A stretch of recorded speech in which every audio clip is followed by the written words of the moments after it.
En el siglo III, con los bárbaros acechando, usurpadores en las fronteras y rebeldes en la misma Roma, el emperador Aureliano recurrió al dios de los soldados y consiguió unificar y restaurar el desmembrado Imperio Romano. Pero fue asesinado antes de que sus esfuerzos pudieran dar resultados, dejando otra vez a la nación expuesta al peligro. En los consternados días del Imperio Romano, muchos gobernantes compitieron por el poder. En medio del caos surgiría un hombre que eliminó a sus rivales y unificaría el imperio bajo un nuevo dios, Constantino, que no se detendría ante nada para salvar a una agonizante Roma. El Imperio Romano, Constantino el Grande.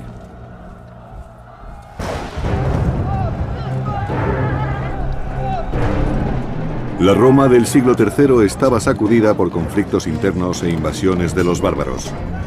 Pero en el año 295 después de Cristo surgió un grande y nuevo emperador que podría salvar al imperio. Su nombre era Diocleciano.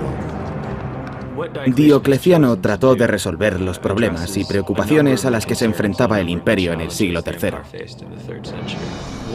Una de las medidas que tomó fue la reforma del sistema de defensa de las fronteras. El emperador Diocleciano creó un ejército imperial móvil siempre dispuesto a reforzar las vulnerables fronteras. Uno de sus soldados más capacitados era Constantino, que entonces solo tenía 17 años.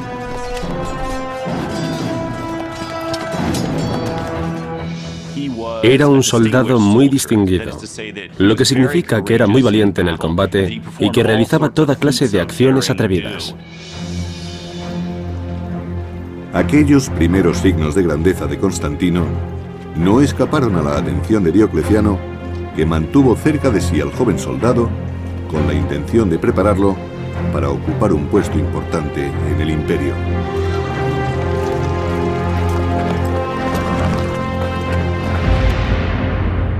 Otra gran reforma de Diocleciano fue dividir el imperio bajo el dominio de 4 coemperadores, uno en Illyricum, otro en Italia, el padre de Constantino en las Galias y Diocleciano en Nicomedia, Asia Menor.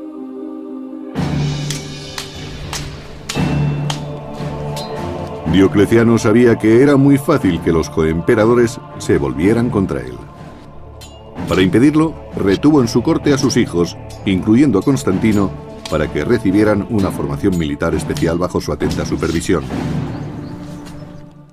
Constantino fue enviado a la corte de Diocleciano, donde recibió la educación propia de la clase alta, literatura, filosofía. Estudió griego, que no todo el mundo lo aprendía, pero lo más importante es que recibió una educación militar. Pero la vida de Constantino en la corte era de todo menos cómoda. Para ser emperador y hacer de padre, Diocleciano gobernaba con mano de hierro. Con el tiempo empezó a gobernar con edictos que cada vez eran más instructivos hasta llegar al extremo. En ellos le decía al pueblo lo que debía de hacer para ser mejores ciudadanos y cosas de ese tipo.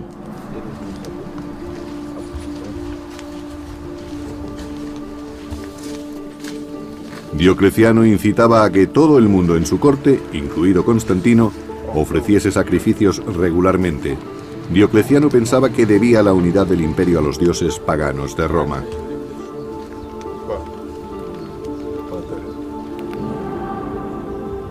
Pero otra religión estaba captando muchos adeptos, haciendo que peligraran los planes de Diocleciano. Los fieles de aquella fe adoraban a Jesucristo, el Hijo de un nuevo Dios. La Iglesia había crecido, no solo numéricamente, sino que tenía grandes riquezas y poseía amplios edificios. Era una institución muy próspera dentro del Imperio Romano. Una institución que Diocleciano veía como una amenaza para Roma. Creía firmemente que la salud del Estado y de Roma estaban ligadas a la religión romana, y que los cristianos representaban una fuerte amenaza contra ella. Los cristianos, que habían sido tolerados durante casi 40 años, formaban ahora un alto porcentaje de la población de las grandes ciudades. Era sabido que había cristianos tanto en el ejército como en la corte imperial.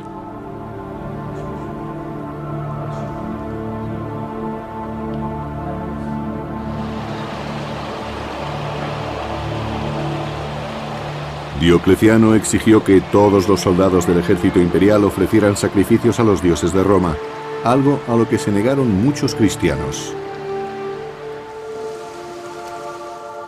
Diocleciano creía que todo lo que se opusiera al culto de los dioses protectores de Roma era una auténtica amenaza para el Estado,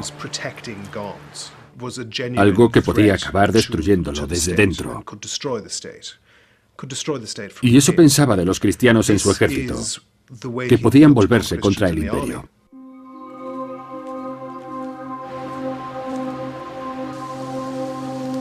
El castigo por desoír el edicto del emperador era la muerte, un acto brutal que Constantino, siendo soldado del ejército del emperador, estaba obligado a presenciar. Constantino empezó a preocuparse por el miedo y la discordia originados por las reformas de Diocleciano, una discordia que pronto se extendería fuera del ejército.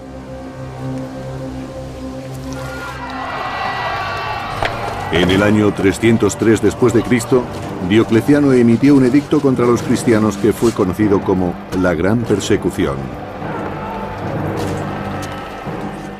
Tan pronto como se emitió el edicto de la persecución, se desataron unas crueles medidas administrativas. Si los funcionarios encargados del edicto encontraban resistencia, llevaban a los acusados a los tribunales para torturarlos y conseguir pruebas contra ellos. Había que forzarlos para que pública y oficialmente adjuraran del cristianismo. La Gran Persecución marcó el inicio de lo que los cristianos llamaron la Era de los Mártires. Cualquier cristiano que proclamara públicamente su fe, moriría. La persecución de Diocleciano dejó atrás las demás persecuciones. Probablemente fue el momento en que más cerca se estuvo de erradicar el cristianismo. Puede que por eso se haya dicho que muchos de los mártires venerados por la Iglesia cristiana padecieron bajo el dominio de Diocleciano.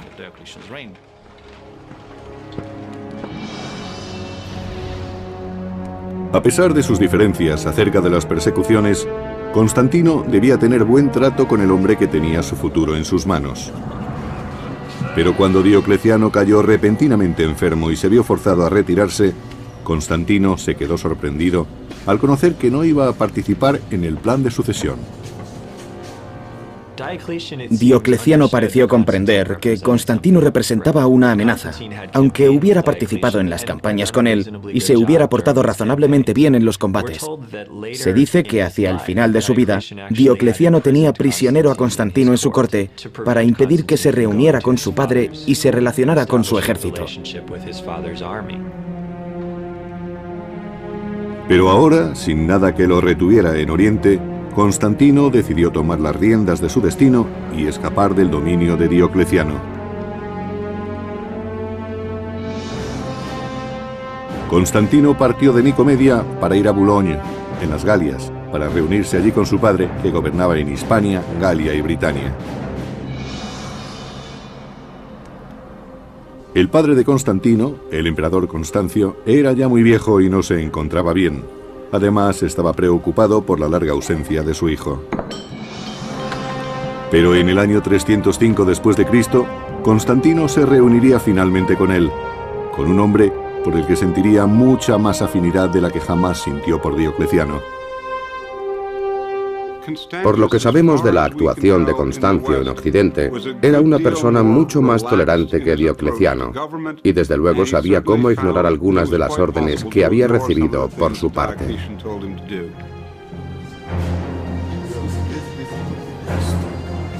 Constantino notó que su padre era un gobernante mucho más compasivo, y Constancio se dio cuenta de que su hijo sería el hombre que un día podría ocupar su trono.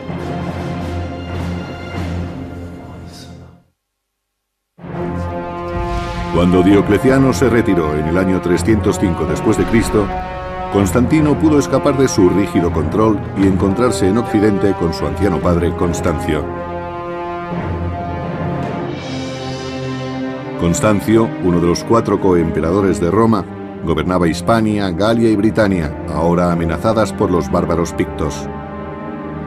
En el año 305 después de Cristo, él y Constantino partieron de Boulogne para sofocar una rebelión en Britania. Los pictos eran una feroz tribu que vivía en la actual Escocia y atacaban desde hacía tiempo la Britania romana. Su sangrienta forma de combatir representaba una seria amenaza para Constantino y su padre. Esos vecinos bárbaros del siglo IV estaban mucho mejor organizados de lo que habían estado en generaciones anteriores. En Europa los ejércitos romanos tuvieron que mantener campañas mucho más difíciles que las de sus antecesores. Para empeorar las cosas, la salud del emperador Constantino decaía rápidamente. Que un emperador enfermo fuera a combatir, como cuando fue con su hijo a luchar contra los pictos, es otra muestra más de lo seria que era la matanza.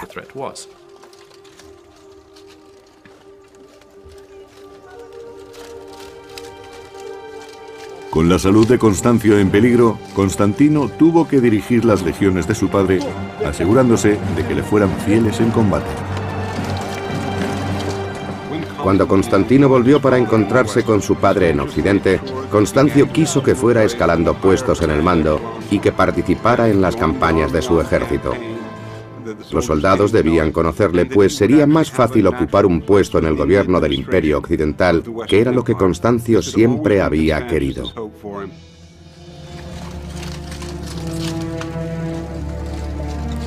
Con su destreza militar, Constantino se ganó la lealtad del ejército, pero la victoria no pudo salvar la vida de su padre. Finalmente, Constantino vio morir a un padre al que empezaba a conocer.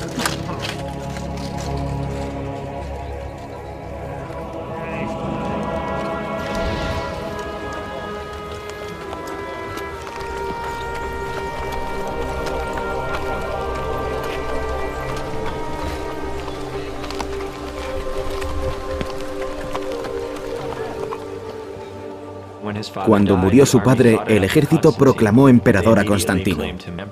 En cierto sentido era natural. Los soldados conocían bien a su padre y le habían sido fieles. Ahora conocían también a su hijo Constantino y sabían hasta dónde podían llegar con él. En un imperio donde la muerte de un gobernante conducía con frecuencia a violentos golpes de Estado, el acceso al trono de Constantino fue tranquilo e incruento.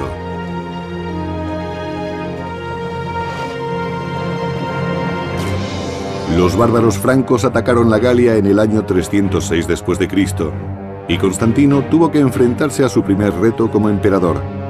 Desde Britania se dirigió hacia el sur para luchar.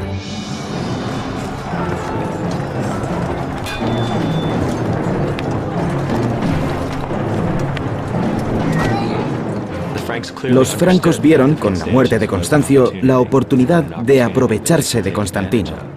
Pero este demostró tener una gran capacidad como dirigente y los derrotó en la primera incursión. Constantino, ahora emperador, no perdió tiempo para demostrar su valía. Se suponía que el emperador debía estar personalmente al frente del ejército y también se esperaba de él que ejerciera el mando en primera fila. Parece que Constantino era un militar de una gran capacidad. Con frecuencia dirigía las cargas de caballería en los combates y era un táctico muy capaz. También era inteligente y sabía que para ejercer el mando tenía que ganarse la confianza de su gente. Y los caudillos francos capturados le ofrecieron la oportunidad perfecta para conseguirla.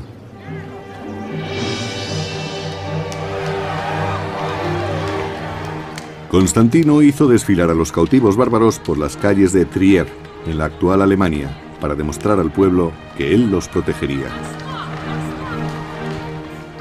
Constantino sabía perfectamente que en aquellos momentos el objetivo principal de cualquier emperador que quisiera conservar el poder era derrotar a los bárbaros, así que luchó contra ellos a lo grande. Mantuvo campañas contra los francos, y hay pruebas de que capturó a 2 de sus reyes, a los que exhibió para deleite de las masas de las Galias. Finalmente, los bárbaros fueron arrojados a las fieras enviando un claro mensaje de que Constantino no toleraría a los que osaran poner en peligro al Imperio Romano. Pero en el año 306 después de Cristo, el imperio era amenazado desde el interior por un usurpador llamado Magencio, que se había proclamado emperador de Roma y pasó a controlar la mayor parte de Italia y del norte de África.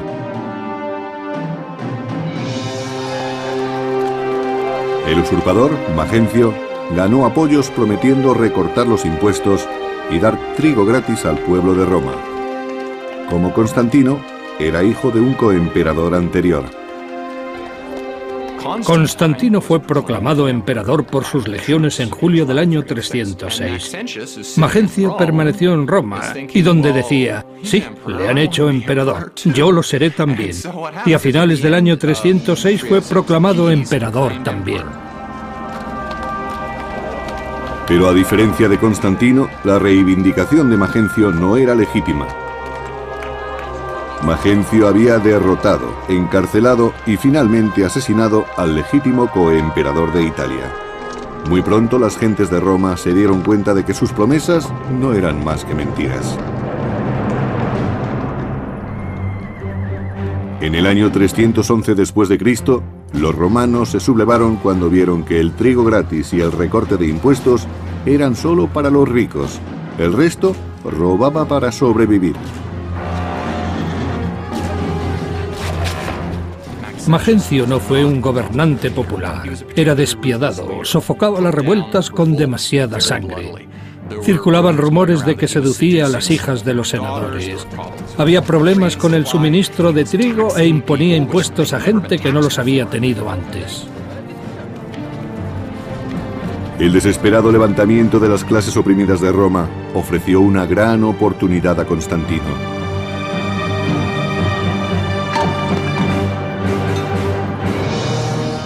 Con la esperanza de salvar al pueblo romano y de ampliar su influencia en Italia, Constantino partió de las Galias hacia Milán para cerrar un trato con otro coemperador, Licinio.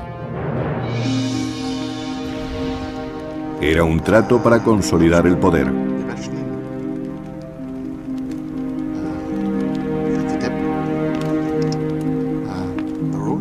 Para sellar su alianza, Licinio se casaría con la hermanastra de Constantino.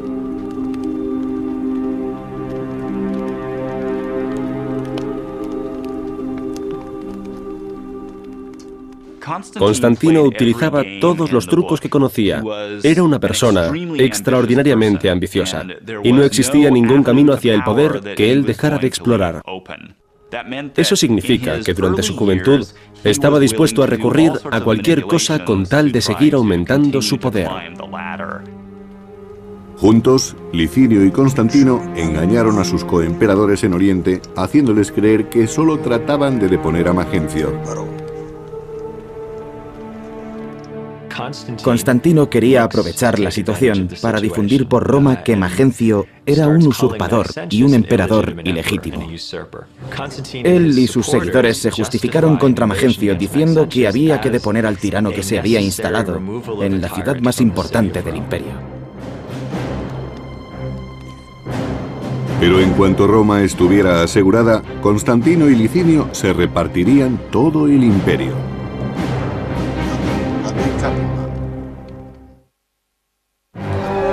En el año 306 después de Cristo, cuando el usurpador Magencio se hizo con el poder en Roma, Constantino selló un trato con el también ambicioso coemperador Licinio para eliminar a Magencio y repartir el imperio entre los dos. Mientras Licinio se hallaba defendiendo la frontera norte del imperio de los invasores bárbaros, Constantino marchó hacia Roma, sitiando la ciudad imperial donde se encontraba Magencio.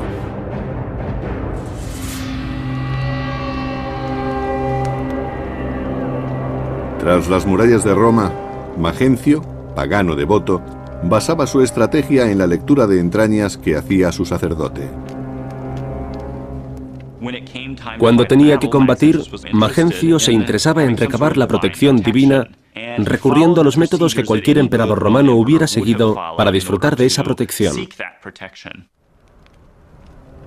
Desesperado por si debía esperar a que pasara la amenaza de Constantino o enfrentarse a él en batalla, Magencio buscó consejo en las profecías sibilinas.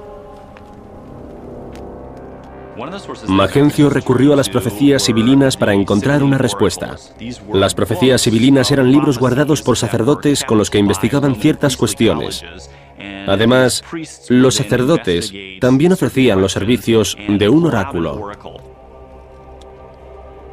El oráculo dijo que el enemigo de Roma moriría. Y por esa razón parece que Magencio cambió de opinión y decidió no esperar a que Constantino alterara sus planes, y fue a encontrarse con él en la batalla. Considerando que el enemigo de Roma mencionado por el oráculo era Constantino, Magencio preparó a su ejército para el combate.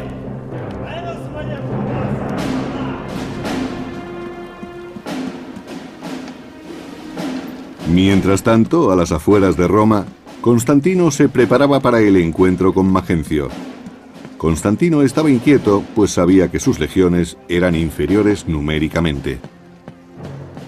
Constantino estaba muy preocupado por el número de sus fuerzas y aceptó el consejo de que rezara a algún dios. En respuesta a sus oraciones, tuvo una visión que interpretó como un signo cristiano. El historiador del siglo IV, Eusebio de Cesarea, nos relata lo que se cree que sucedió tal como el mismo Constantino dijo. Alrededor del mediodía, cuando empezaba a declinar el día, vio en los cielos ante él el signo de una cruz luminosa. Dijo que estaba por encima del sol y que tenía una inscripción: con este signo vencerás.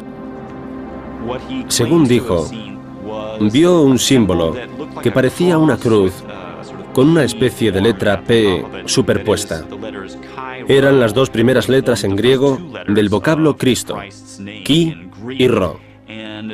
Según algunas fuentes, también oyó una voz que le decía: con este signo vencerás.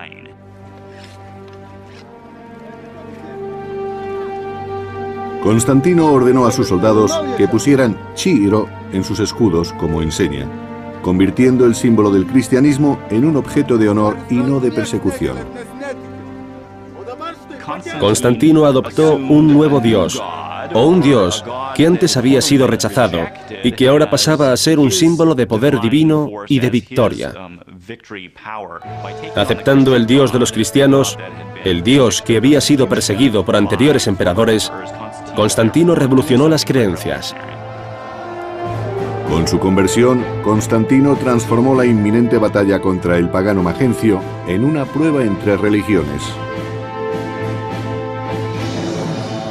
Constantino se encontró con Magencio en el puente Milvio, sobre el río Tíber. Era el único obstáculo entre él y su camino hacia Roma.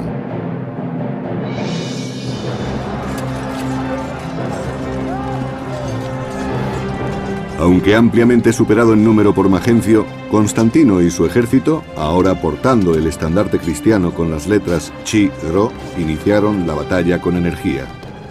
La batalla del puente Milivio fue muy importante. A pesar de que Magencio tenía superioridad numérica, sus legiones se vieron empujadas hacia el río por las de Constantino.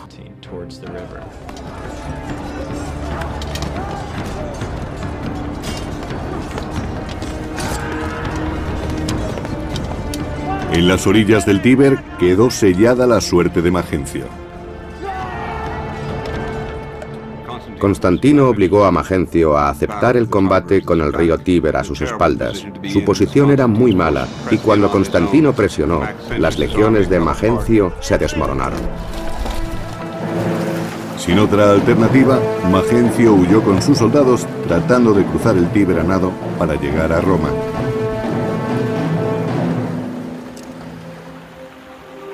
Pero Magencio, con su pesada armadura, no pudo cruzar el río. Días más tarde, su cuerpo hinchado fue retirado del Tíber, dando prueba de que el régimen del usurpador había caído. Constantino ganó una importante batalla en el puente Milivio y eliminó a Magencio, y lo que es más importante, consiguió el control de medio imperio, incluyendo la rica provincia de Italia. La suerte de Magencio sirvió de eficaz recordatorio del poder de Constantino y de lo que podría ocurrirles a los que osaran oponerse a él. Constantino quiso recuperar el cadáver de Magencio para pasear su cabeza por Roma y el norte de África, y así demostrar que el anterior emperador estaba muerto y que ahora era él quien mandaba. La victoria contra Magencio probó ante Constantino que el dios de los cristianos era más poderoso que los dioses paganos de su enemigo.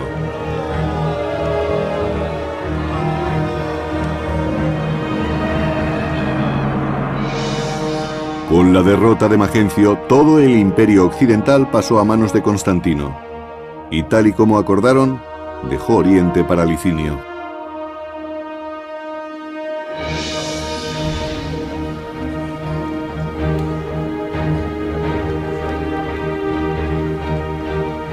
Se encontraron en Milán, donde Constantino y Licinio sellaron su alianza con una boda, como habían planeado.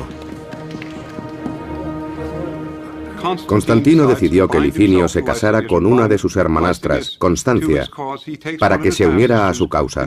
Linicio reconoció que era la mejor manera de sellar una alianza. Este matrimonio señaló el inicio de una política común, tanto por parte de Constantino como por la de Licinio. Una de las medidas políticas reflejaba la adopción del cristianismo por parte de Constantino. Los dos emperadores acordaron la forma de repartirse el poder. Y entre otras cosas, decidieron que el cristianismo sería tolerado en todo el imperio. Licinio no era cristiano, pero estuvo de acuerdo con Constantino en detener las persecuciones en todo el imperio. Durante un tiempo la alianza funcionó, pero una alianza que es fruto de la ambición resulta difícil de mantener. Constantino tuvo que reconocer que su único coemperador era también su mayor rival. Después de sellar una alianza con el emperador Licinio, Constantino derrotó al usurpador Magencio en el puente Milvio. Más tarde, convencido de que el dios cristiano le había concedido la victoria, Constantino se dispuso a demostrar su gratitud.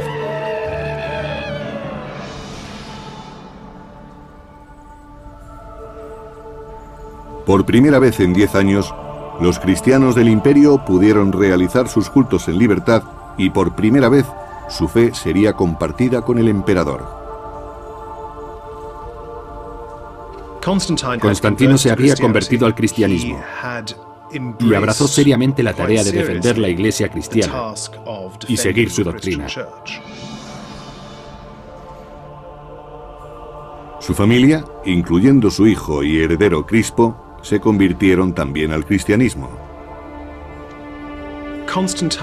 Constantino no solo toleró a la nueva Iglesia, sino que en los territorios que estaban bajo su mando favoreció mucho a los cristianos.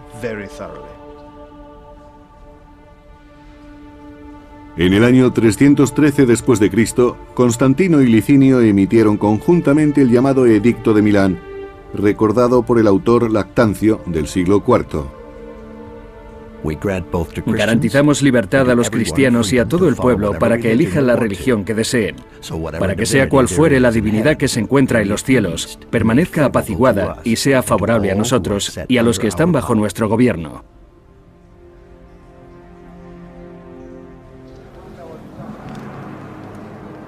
Pero en los años que siguieron, se deterioraron las relaciones entre los dos emperadores. Conforme Licinio luchaba por conseguir el dominio de Oriente, su apetito por el poder fue haciéndose mayor. Licinio actuó como si solo estuviera preocupado por los asuntos de Oriente, pero Constantino no confiaba en él y la tensión entre ellos fue en aumento. Después de 9 años de compartir el poder, los dos emperadores ansiaban apoderarse de todo el imperio. una rivalidad que acabaría llevando a Roma a una guerra civil.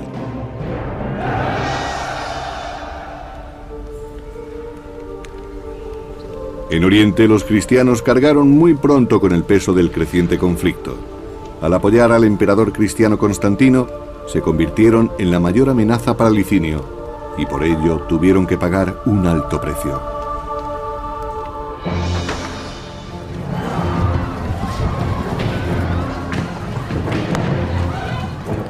Una de las consecuencias fue la reanudación de las persecuciones. El motivo fue muy sencillo. Constantino defendía a los cristianos, y por tanto era posible que los cristianos de Licinio se convirtieran en una quinta columna, el enemigo dentro de casa. Por eso decidió perseguirlos.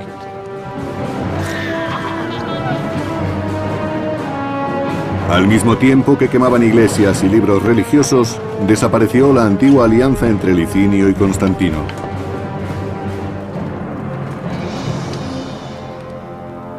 Para Constantino, ahora un maduro gobernante de mediana edad, la persecución de los cristianos era la excusa que necesitaba para atacar a Licinio. Rápidamente ordenó que sus legiones marcharan contra su rival de Oriente. Constantino era un jefe efectivo que solía ir al frente de la caballería para atacar al enemigo por los flancos, y eso es lo que hizo con Licinio. Junto a Constantino iba su prometedor hijo y heredero Crispo, que supo demostrar su valía en el combate. Juntos hicieron retroceder a Licinio hacia el este. Desde Adrianópolis, Constantino y Crispo persiguieron a Licinio hasta Bizancio, y desde allí hasta Crisópolis, donde éste presentó su última línea de resistencia.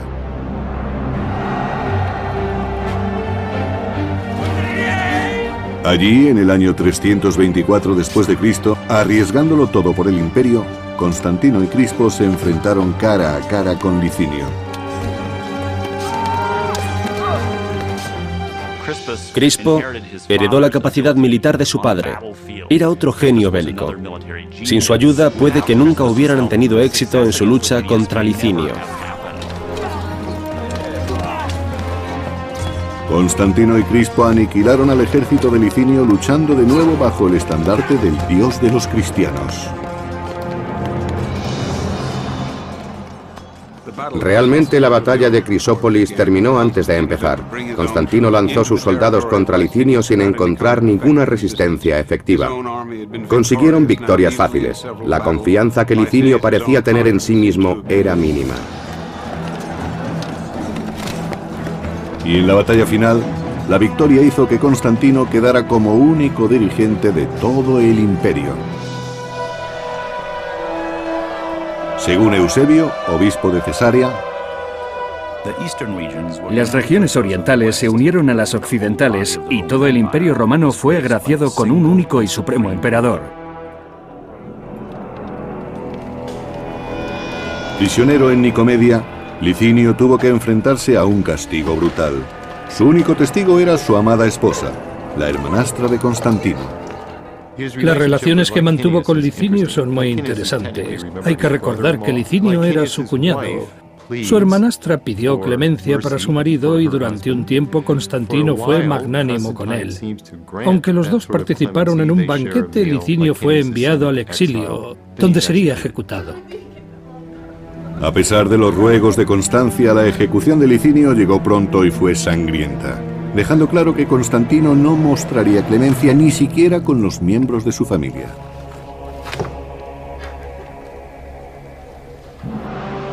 Después de eliminar a Licinio, Constantino quedó como el único gobernante del unificado imperio y quiso que su hijo Crispo le ayudara en calidad de emperador de Occidente. Como coemperador, Crispo compartió los planes de su padre de fundar una nueva capital cristiana en Oriente, que estaría situada en Bizancio. Después de que Constantino se hiciera con todo el imperio, quiso fundar una ciudad totalmente nueva que llevaría su nombre, Constantinopla. Escogió un lugar estratégico a mitad de camino entre las fronteras más importantes y deliberadamente quiso que fuera una ciudad que no tuviera nada que ver con predecesoras paganas. Debía ser una ciudad que no tuviera ninguna tradición rival. Una ciudad cristiana. Pero cuando sus mayores sueños comenzaban a dar fruto, surgieron problemas entre las personas más queridas de Constantino, su mujer Fausta y su hijo Crispo. Crispo era hijo de la primera mujer de Constantino. Sus 3 últimos hijos eran de Fausta, su segunda mujer. No se pudo evitar que hubiera algo de tensión entre las dos familias, especialmente por parte de Fausta, porque ella claramente quería lo mejor para sus hijos. Pero Crispo se interponía en su camino. Celosa de que a Crispo se le hubiera dado el imperio de Occidente, Fausta estaba decidida a asegurar más poder para sus hijos. No importaba a qué precio.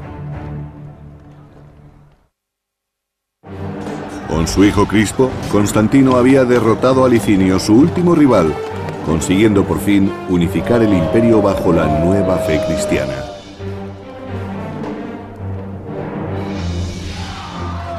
Pero la unificación de Constantino se vio pronto amenazada cuando surgieron diferencias dentro del seno de la Iglesia cristiana.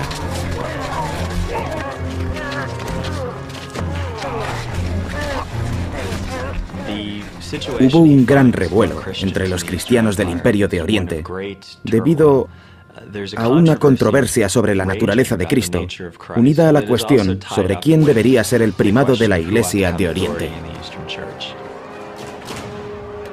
Los obispos rivales incitaban a las gentes a que atacaran a otros cristianos con creencias diferentes. Se generó una violencia desconocida desde los tiempos de la persecución, ahora 20 años atrás. Desesperado, Constantino exigió que los altos cargos de la Iglesia pusieran fin a tan sangrienta controversia. Por eso convocó un concilio con más de 300 obispos que se reunieron en la ciudad de Nicea. Allí les exigió que llegaran a una definición única de las creencias cristianas. El resultado de ese conflicto es el Credo de Nicea, una profesión de fe que ha sobrevivido a lo largo de 1600 años y que se reza todavía en las iglesias cristianas de todo el mundo. Creo en un solo Dios, Padre Todopoderoso, Creador del cielo y de la tierra, de todo lo visible y lo invisible. Creo en un solo Señor, Jesucristo, único Hijo de Dios. Pero fue una definición de las creencias cristianas, en la que no todos estaban de acuerdo. Y eso creó muchos problemas para el futuro, porque los cristianos de creencias rivales compitieron por el favor imperial durante el resto del siglo. Así, los emperadores tuvieron que desviar su atención de otros asuntos de gobierno para solventar los problemas causados por las diferencias que existían entre los cristianos y sus obispos.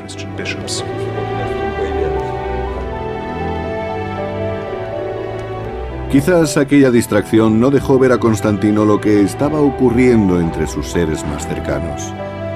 En el año 326 después de Cristo, Fausta, la mujer de Constantino, levantó una calumnia contra su hijastro Crispo. Crispo era el hijo mayor de Constantino. Procedía de un matrimonio anterior, por lo tanto no tenía la misma madre que sus hermanos. Existía una rivalidad latente entre Crispo y sus 3 hermanastros, más jóvenes que él. Fausta urdió un complicado y sorprendente plan y afirmó que Crispo había tratado de seducirla. Las cosas no fueron muy bien para Crispo. Fausta ansiaba apartarlo de su camino para que sus hijos legítimos sucedieran sin problemas a Constantino. Constantino no supo ver que era su mujer y no su hijo quien lo había traicionado y ordenó que Crispo fuera ejecutado.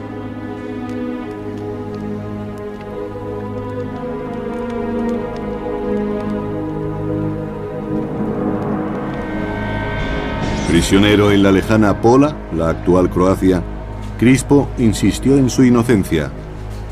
Pero aunque sus protestas cayeron en el vacío, tuvo una persona que abogó por él en la corte de Constantino.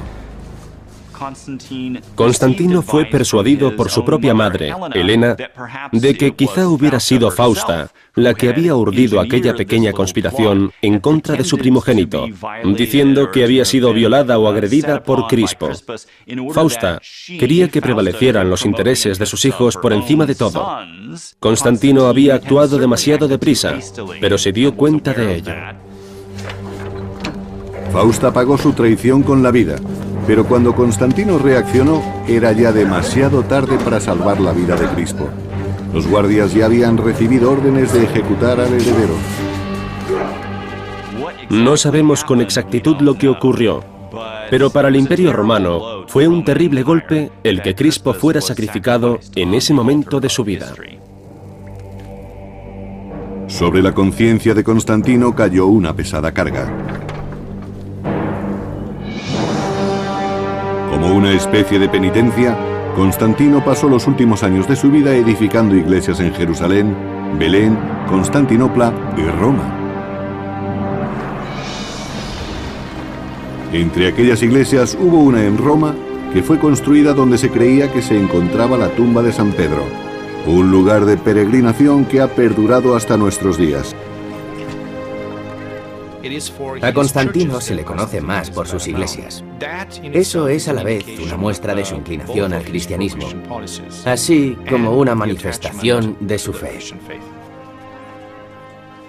Rehusando abandonar su fe a pesar de los enfrentamientos por los que tenía que pasar, Constantino dirigió la construcción de una iglesia dedicada a San Pedro.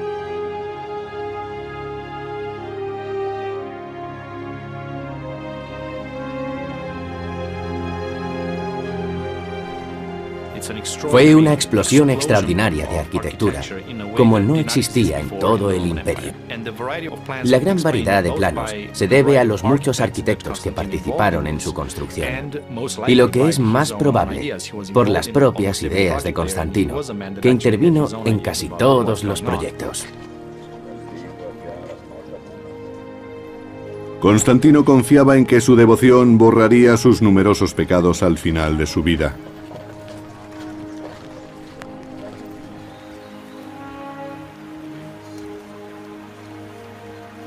Constantino sabía que la muerte le andaba cerca. Viejo y sintiéndose enfermo, solicitó finalmente el bautismo en el año 337 después de Cristo. Para Constantino era lógico que quisiera retrasar su bautizo, porque los emperadores tenían que hacer trabajos muy sucios. A veces, debido a su cargo, cometían pecados muy graves. Por eso, posponer su bautizo tenía sentido para él. Así, todos los horribles y sucios pecados que había cometido serían perdonados antes de morir. Perseguido por sus pecados, Constantino solo anhelaba morir con la conciencia limpia, purificado por las aguas del bautismo. Hacia el final de sus días, Constantino se convirtió en una especie de visionario que desde que fue bautizado solo quería despojarse de la púrpura imperial para vivir a partir de entonces como clérigo. Antes de morir, Constantino encontró la paz en la fe, según dejó escrito. Sé que he sido bendecido. Ahora soy merecedor de la vida inmortal, pues he recibido la luz divina.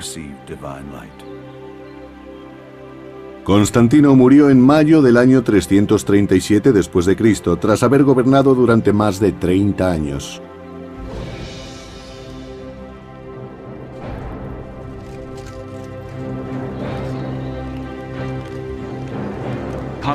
Constantino tuvo un éxito tremendo como emperador y como jefe militar. Fue un hombre que llegó al poder gracias a su enorme ambición, y cada vez que pudo, utilizó esa ambición para triunfar día a día.